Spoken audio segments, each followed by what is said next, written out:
This audiobook is for all managers and leaders who have the motivation, the scope, and the flexibility to create change in their organizations. And while humble leadership is greatly needed in our corporations, it is equally relevant to other sectors of society, such as medicine, the arts, political institutions, not-for-profits, sports teams, local community organizations, and so on. In fact, we often already see archetypes of our model of humble leadership in some of these contexts. This model is for leaders, but it is not just for those in leading roles. We assume leadership exists in all corners and levels of all organizations. We see leadership as a complex mosaic of relationships, not as a two-dimensional, top-down status in a hierarchy, nor as a set of unusual gifts or talents of high-potential individuals.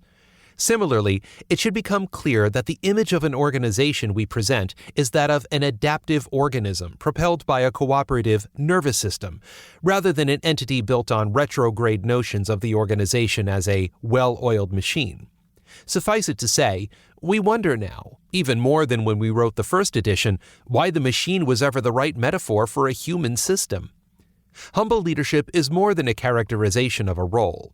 It describes a collaborative relationship directed at doing something new and better, and its principles should be relevant not just to human resources and organization development leaders, but equally to product managers, finance and operations leads, CFOs, board members, investors, doctors, lawyers, and others in the so-called helping professions.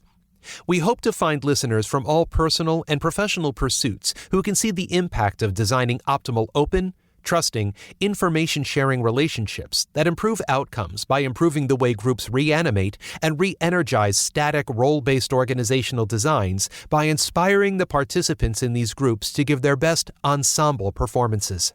What you can gain by listening to this audiobook.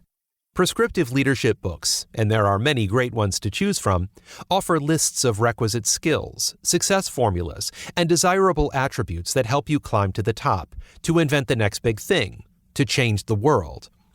Our concern is that this focus on heroes and disruptors, even those with the right personal values and visions at the time, will only go so far in preparing any one of us for the work upheavals we face today and in the future.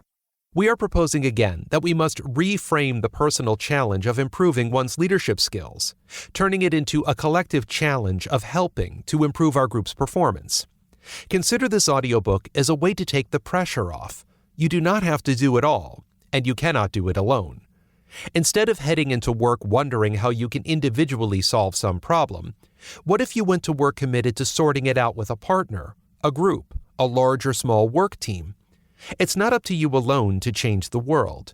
It is up to you to help create a learning environment in which you and your group can cooperate in identifying problems and then figuring out processes to solve those problems. We hope this audiobook gives you some new ways to ask questions, some new ways to learn, and some stimulating examples of the ways in which humble leadership has helped others create change and growth.